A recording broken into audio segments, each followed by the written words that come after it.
was like, I gotta own it. Like I was just obsessed with the idea, and I felt in my mind if I didn't work that hard, 20-hour days every day, literally, that the plane would never get off the ground. And I thought, like, I just gotta get off the ground, get it off the ground. And we're off the ground now, and it runs like an engine now, and we got a great CEO. We finally got there, but I wouldn't have done it that way. There's a way to do it. Get sleep. You need sleep. You need to eat healthy. You're actually better at your A game. This is what I've learned. I mean, I think some of you are not around. You probably already know this. And I was maybe a late bloomer to learn this, but you're better at your A game when you slept 7 hours a night and you're eating healthy and you're going to the gym because you think clearer, you make fewer mistakes. So you might work fewer hours, but you make better decisions. I made a lot of bad decisions. So that was probably my biggest like fear, like the damage I did to my body, like in the beginning. Yeah, it was. I won't ever do that again. No matter what idea I do, it's not worth it. Yeah. I'm wondering, some people who have gone through cancer, have lost people through cancer, don't want to talk about it. Yeah. Or think that like they don't need help or don't need to connect with anybody who's gone through something similar. They're like, okay. Do you know someone like that? Yeah, yes, Probably have a lot of you do. in the past. But I'm curious if you connect, like if you got a call from someone saying like, my so-and-so is going through cancer, but they're reluctant to seek any help. Can you like match that person to someone even though they might not take you up on it? It's a really good question. This kind of comes back to the intricacies kind of you were talking about. There's a lot of these intricacies that do happen. There's zero pressure. We don't want to push anyone to reach out to us.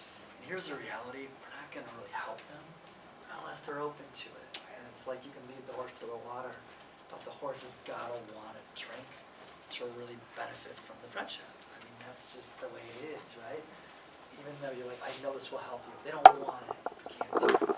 I'm a big believer, lay it out there. Again, back to awareness.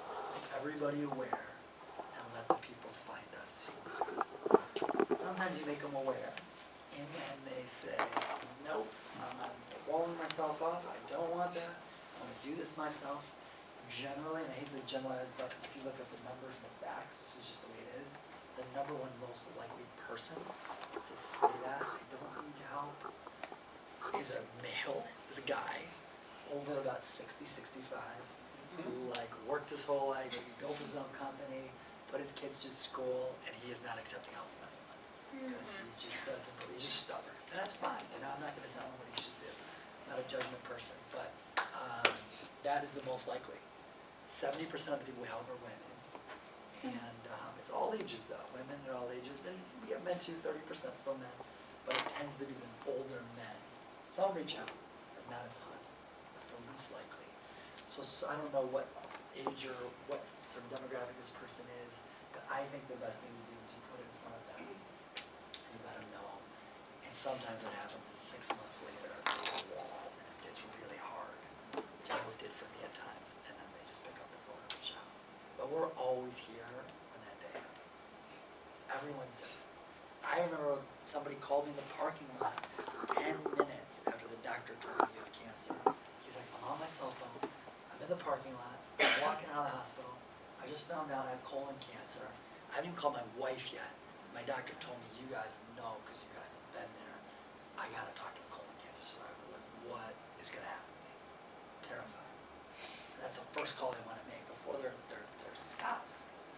And then other people, so it's a spectrum. Yeah. But if we make them aware, to me, that's all we can do. Yeah, it's a good question. Yeah. Shifting back more to the business piece of it, can you talk about the process of putting together a board, being ready to hire a COO, how that happened? Yes, so this is a great question. Boards are hard.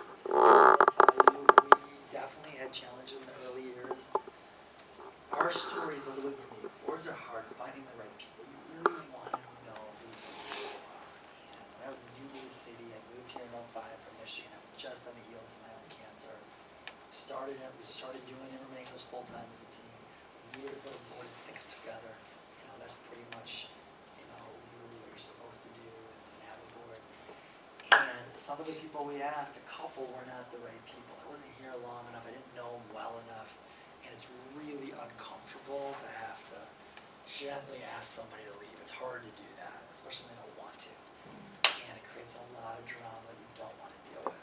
So I would tell you guys, think long and hard before you bring someone on your board. Think about if you were stranded in an island with them for a week, could you handle their personality? Even if they're smart. And actually, here's how I feel, because we've had a couple the other way. Even if they're smart, even if they work hard, even if they bring a lot of skills to the table, if they are difficult to work with, no. That's how I look at it. I mean, I don't know, you guys all know who Terrell Owens is? I don't know if anyone, it's kind of Terrell Owens is this football player who was an unbelievable receiver, but his attitude and he wasn't easy to get along with. The way I look at it now, those players, you could be the best receiver in the NFL, I would not draft you unless you're a team player. And I feel the same way on the boards. Draft the team players, bring on the people that work well with others, because 1 + 1 + 1 = 10 with the right people. So, you find your right skills, it's very easy to be tempted by people who bring a lot to the table and have real strong personalities and do work hard. You got that.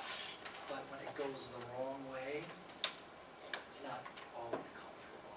If they're not the right fit, removing board members is not fun. But I will give you this advice in a positive way. If you find board members that bring different skill sets to the table, they can do a lot of stuff for free for you. Find a web guy, graphic designer, that's a great skill. They have a web company, they work for one, that's a great skill. A lawyer is a great skill. They did our 501c3, they did all that for free. Registered us, all how to do that stuff, right? They did all that. Accountant, number person, I'm not a numbers person, that's a great skill. Somebody who's really connected is a great skill. We got Steve Rosen, our medical board, the director of Northwestern's Cancer Center. I mean, the guy's connected to everyone with cancer in the city. You get him to believe, that helps. So you want to think of all these different skill sets, put them together collectively again, team. Every position on the hockey team is covered. Everyone's the best at their position. We're going to be the best team. The boards are hard. If you screw it up, everybody screws it up pretty much a little bit. No one does it perfectly. I don't know any groups that have. We definitely screwed it up a little. But I will tell you now, we have the right people. And the way we did it's a little unorthodox, but our case study is we went from 6 people, which is really small, for years and years and years. We had a smaller board than our overall staff, which is a small board. We went down to 5 at one point. And then we literally brought on 20 people 2 years ago in a year. Went from 6 to 26. We're 26 now. And we've been here long enough. We've vetted them all out. It's like flawless, the board meetings. Everyone respects each other. Everyone's kind to each other. They're all driven. We pick the right people. And the chairman of the board got kind of like, wow, it took us a long time to figure this out. We finally got that. It's not easy. Maybe That's a good question. one more question? One more question. I'm gonna pass my cards out, just so you guys can ask. And you guys have my cards as well. Just the second part of my question is about the COO and when you. Oh, yes, the Yeah. COO. Good question. So, coming back to kind of what we were talking about, don't do what you're bad at, focus on what you're good at. I don't do hiring, because I like pretty much 100% of people. I try to find the good people. I know we're the focus on the good, and I see the positive, and I want to believe. That's kind of what we do. We motivate, and I just see the good in everybody. I try to, and it's just, I guess, me, but that's not a good trait when you're doing hiring, because that's what chairman of the board says. You're not allowed to do it, because if you interview 100 people, you'll hire every one of them, and we're going to go out of business. And he's right. So I'm not going to argue him. So my board, I found people on the board who do a lot of hiring, and they really brought on our COO. They did it. He's awesome. Our COO is a guy, Hector Nunez. He's 55, he's a survivor. He used to run the Apple store on Michigan Avenue.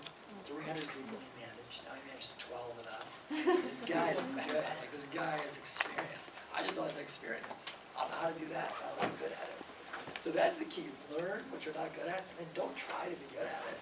I mean, maybe you could be halfway decent if you put a lot of work into it, but is it worth it? And are you going to be happy even if you get halfway decent? That's a lesson I've learned.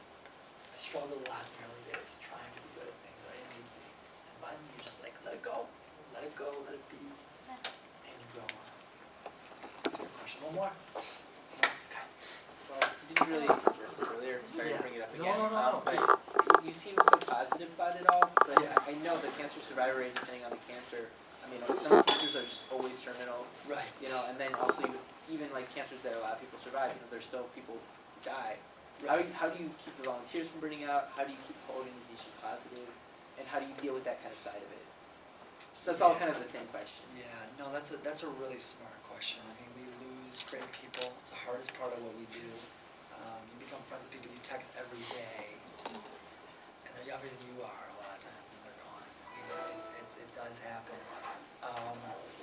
We do a lot of things to kind of keep morale up, and it can be hard. You know, we have a room in our office we call like the Zen room. If you need to get away after a tough phone call, go chill in the Zen room. You know, it's like all funky colors and kind of like psychedelic-ish, and it's just like get away and be in your own zone and take a break.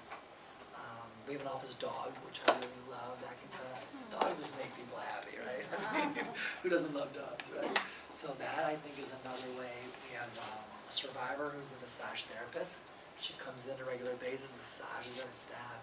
We really are into taking care of our people because it is a tough world to lose people, and we lose, it's just numbers. We're going to help thousands every year. 70% of the people roughly beat cancer, right? So 30% of the people we touch are going to die. And a lot of our people that work in our office are survivors themselves, and that can trigger sometimes, right? I mean, it's good. And to your question, yeah, you help people and you feel good and you heal, but there's also it's kind of a double-edged sword, because when you lose somebody that you're helping, especially when by design they're a match just like you, and they die and you live, there's something called survivor guilt, right? It can be emotionally very difficult for the angel or the mentor.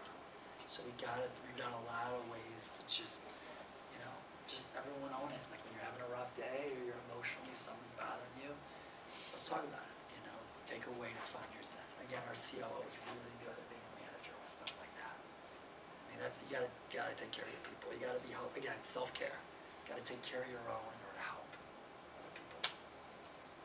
Does that answer it all the way? Yeah. Okay. Good. Another. One more? Yeah, please, man. Yeah, so first of all, what you're doing is just simply amazing. I don't know if you remember, but I got to the previous PresenTense open table by sheer chance through a friend from the Israeli consulate, and I loved everyone's idea there, but what you simply are doing is unbelievable and inspiring. And at the time I told you about a close friend of mine here from the suburbs that his wife has, she was diagnosed with third degree, I don't know if it's called degree, breast cancer.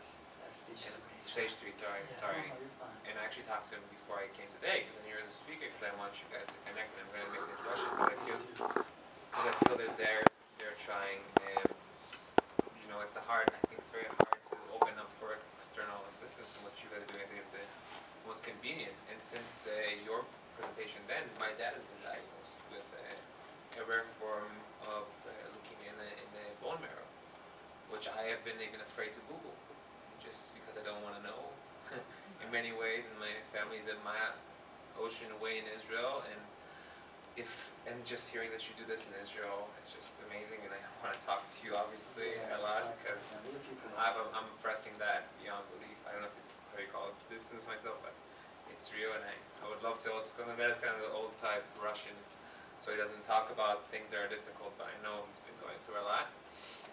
And I wanted to wait. I had some other things to say. Business-wise. Yes. When you were talking here, and then very quick transition into a business question, I think that would be helpful to a lot of people.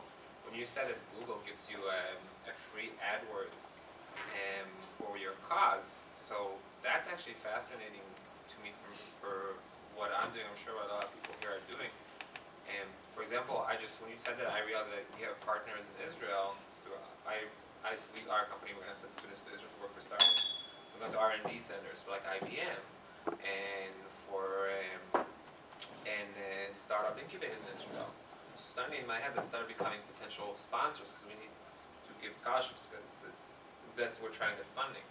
So I I guess from a professional standpoint, how do you recognize and approve potential partners and sponsors? That, It's a good question. I'm glad yeah, it's a really good question.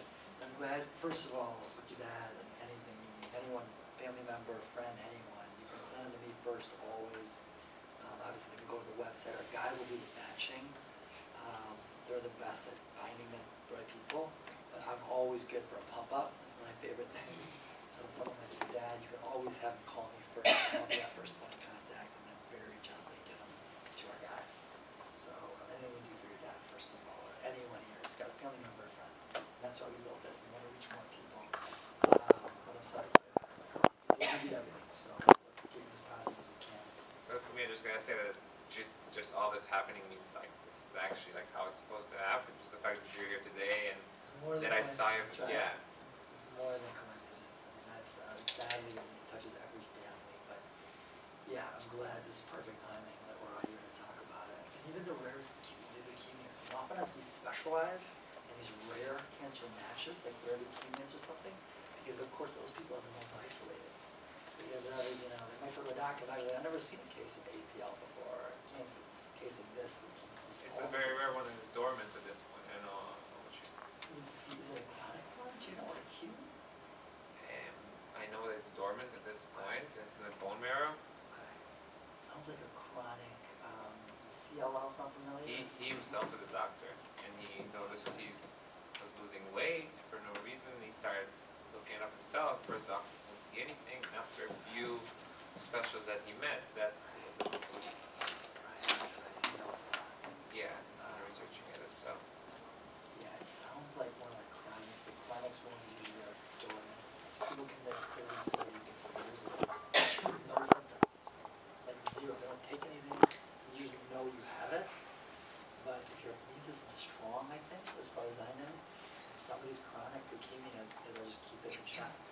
So that they said that it could remain dormant and it could come, Forever. yeah, 5 or 10 years. Yeah. I mean, what I would live, if you were me in that situation, everyone's different. I would do everything I can to not drink too much. I would go to the gym. I would live a healthy lifestyle. I would sleep 7 hours a night because I'm a believer, and it kind of sounds logical and simple, and a lot of people our immune systems are built to defend us from stuff like this. So if you build your immune system and practice self-care and you make it as strong as you can, in theory, you know, it seems pretty logical to hold it in check. Maybe the rest of his life it never becomes about it. So I think you can get him to live a healthier lifestyle. There's no healthier man I know. So. Good. That's probably why you're actually going to look at it like, you might never have a problem with this. And I've seen people that are 30 years with somebody who's been leukemias, and they have no symptoms. They have it. And if you go and you look in the marrow, it's there, but it's not bothering them. They have 100% quality of life. And it could be like that. It's great. Let's hope that's the case. Yeah, that's great. And your question about like Google, yeah. So yeah, about Google and these partnerships. It's kind of dovetailing a little bit with your question about how do we find the partnerships. I wish I had a really smart answer of how we get them, but it's a little bit more back to the sought-out shotgun approach of we give speeches all the time. We're like casting our mission out there to the public, and again looking for people that are sick and need help to match them, and looking for angels who want to match and help. And some in betweens, we find, bless you, we find groups like Google. Google was a random connection. How? I think, you know what, I think I was giving a speech, or one of our guys was giving a speech, and somebody who worked for Google came up to us, and they're like, I gotta go to our company. And it's actually, there's something called Google Grants. That's what it's called. Anyone knows that? It's called Google Grants. And there's all different levels. Yeah, Google Grants. And everyone should look into it. If your cause is a nonprofit, don't know about LC3 how that works, or LPC, whatever that is. But I know for nonprofits, you're eligible. And they were like, we're going to give you free keywords. You have to apply for it. And we applied for it. And we met a guy who told us about it. And we applied for it. And it was just a speech, you know. Somebody happened to be in the crowd. You probably never know who's out of this. I mean, just like you help somebody whose father's sick because you're spreading the word. I mean, that's the #1 reason we do what we do. But that was the case with something like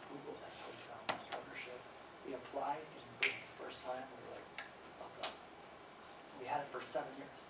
Every year. We own all those keywords. We're #1 in the world if you type in one-on-one cancer support.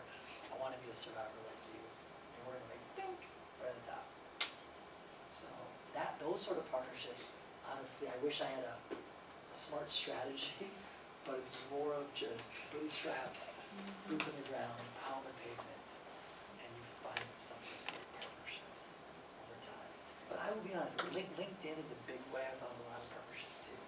Because I love LinkedIn because it takes account for what you do. You know, if somebody is in your circle in the cancer world or survivor, you link into them. There may be somebody who notices you LinkedIn, they're an oncologist, and then they see you and they reach out to you and say, I need to refer my patients to you. And it's just like one link to the next to the next. I think it fans out quickly. So that's been a way we've met a lot of partnerships. And that oncologist might be in San Francisco and say, why don't we do a Skype interview at UCSF? I want to get all my doctors together. Before you know it, in like one day, you've got all the docs at UCSF up just watching, us on a billboard, on a screen, and now they all know. And you just keep doing that over and over and over. And that's how our partnerships have come in. That's how a lot of our sort of channels to help our people. I wish I had a good strategy for you, but I'm not a strategist. I'm just more of a pound paper guy. If I was smarter, I'd be a strategist. But I really don't. We didn't really have a great strategy. I think we have one now, but I barely even know what it is. Fortunately, our COO again is really How did you meet your COO? You seem very happy with your COO. very. I thank him all the time. He's made my life sane, and he's made my life balanced. We're able to be balanced. We met him because he was an angel, and he used to run the Apple Store on Michigan Avenue, and an awesome human being that he is. Really important to him. Once a week, he would come into our office for 4 hours in the afternoon, spend 6 hours, and just help us on phones. And he just wanted to give back, and we all became friends with him. We just finally one day, he's like, this is like kind of like my dream job being around you guys. It's like, and I'll be honest, like we had to pay him quite a bit. He was making quite a bit at the Apple Store. It's a big job to run that Michigan Avenue Apple Store. And, but he's like, this is my dream job. We had to make him, we had to be competitive. That's kind of one thing you learn too as you grow. And you kind of asked us, how do you hire the COO? You kind of learn that. At the beginning, of course, you have so little in terms of money. You have to spend. But as you grow, you gotta gamble. If you think it's the right person, if you try to find the right person, you gotta plunk down enough to keep talent. And talent, in theory, you pay him quite a bit, but he's able to really help you grow even more. It just snowballs from there. That's how we found it. He started volunteering in our office. A lot of the we've hired have volunteered in your office or are angels, because we get to know them. We know they believe in the program because they do it. They volunteer. We know they're good people. Doesn't necessarily mean they're the right people to hire, but it could be. It might be. But again, I don't do that hiring. That would screw up. Any last ones? You guys good? I just want to make a comment. Thank you You for are letting me go. you are a humble giant. Well, And I appreciate I'm on a good team, but I appreciate that. both owning your story and being so vulnerable with us. I think that's one of the most valuable assets of a leader. So, and especially I think because it was a learning for me and for us moving forward, the idea that it isn't just about selling your idea, it's about selling yourself. You have to own your story and the personal connection to it, because that's how you are going to connect with other people. So I really appreciate you modeling to us today. Thank you. For your work. Thank you so much for your Yes, work. thank you for saying that, I will say this, that when the person who is, you guys, the founder of the vision, that person, when you believe in it, and you own all parts of it, that is, and you're passionate about it, people can feel it in general. For each one of you guys, you all have your idea that you chose for a reason. You didn't choose a zillion other things. You chose the one you chose because you had time to think about it. When you choose what you love the most, again, you're the passion the most, it's a different sort of belief in it, and it's a human energy, I think, that comes out to people. And that's why when you're giving a speech and somebody from Google is like, I love what you guys do. These guys care. I wanna make sure Google does this Google grant. Like, that's how doors open. So, I appreciate your kind words, but I'm a big believer. It all stems from choosing what you're passionate about the most, and it comes naturally to every one of us. It does come naturally to every one of us. The key is putting your finger on the right idea. It's not always easy, but I always say it's gotta be an idea. If you're gonna choose it, to build it, you're gonna put your life, sweat, blood, and energy into it every day. You better wake up every morning and be obsessed with it to some degree. Go to bed every night, you can't get out of your head.